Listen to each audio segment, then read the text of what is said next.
এই যে অনুষ্ঠানটা দেখলেন, আপনার এই এক্সিবিশনগুলো দেখলেন, দেখে আপনার অভিজ্ঞতা আপনার আমাদের মধ্যে শেয়ার করুন। অভিজ্ঞতা বলতে গেলে যে আমরা যে সমস্ত বাচ্চাদেরকে যে পড়াশোনা শেখাই, আমরা পুঁথিগত বিদ্যা, এই পুঁথিগত বিদ্যার সঙ্গে সঙ্গে কারিগরি বিদ্যা এবং হাতেগত যদি প্র্যাকটিক্যালটা যদি করাই, তখন সেই বিদ্যার সার্থকতা চলে আসে। যেটা পুঁথিগত বিদ্যাটা পড়ে যখন তারা জ্ঞান আহরণ করে, যখন হাতে কলমে যখন করবে, তার বিদ্যা বা জ্ঞানের ভাণ্ডার অনেক বেড়ে যাবে এবং সরকার অনেক কিছু উপযোগী হবে। সেইটা চিন্তা করে পুকুরিয়া স্কুল এই যে শিক্ষার উন্নতির কথা, আমাদের মধ্যে বিডিও সাহেব উপস্থিত আছেন, তিনি মডেল প্রদর্শনী ইত্যাদি দেখছেন। আমি কামনা এর সাথেও প্রতি বছর বছর হয়, তার সাথে সহ সভাপতি আচ্ছা, আপনি যে এক্সিবিশনগুলো দেখলেন, আব্দুল লতিফ মহাশয়, যে বিষয়গুলো দেখলেন, বিষয়গুলো সম্পর্কে আছেন খাদ্য কর্মাধ্যক্ষ উৎপল বাবু ছাত্রদের এবং শিক্ষা কর্মাধ্যক্ষ গৌতম বাবু।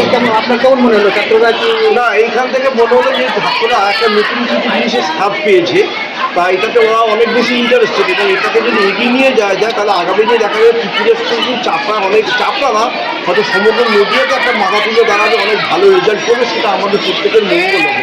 এবং এইটাকে যে মাথায় রেখে যে মাস্টাররা বিদ্যালয়রা করেছে তাদেরকে সাধুবাদ জানায়, যে শিক্ষার প্রসারের জন্য তারা অনেক নতুন কিছু ক্রিয়েটিভিটি অনেকটা চিন্তাভাবনা করেছে।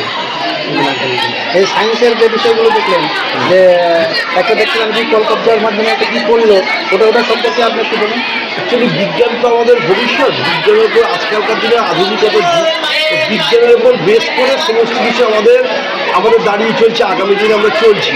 তা যে ক্রিয়েটিভিটি সায়েন্স এক্সিবিশনের মধ্যে করেছে সেটা অনস্বীকার্য, এবং আমি ভাবি যে এটা আরও অনেক ডেভেলপ করুক, তাতে আমাদের অনেক মঙ্গল হবে।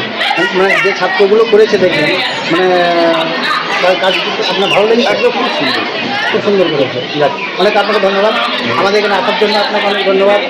আগামীতে আমরা যদি এরকম অনুষ্ঠান করতে পারি, আপনি আবারও আমাদের মধ্যে আসবেন, সেই এমনকি আপনাকে আগাম জানিয়ে রাখছি। ধন্যবাদ।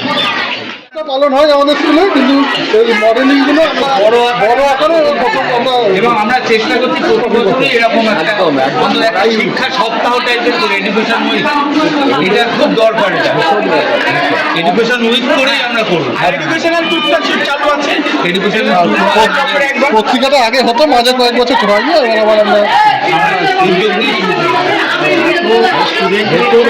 হ্যাঁ,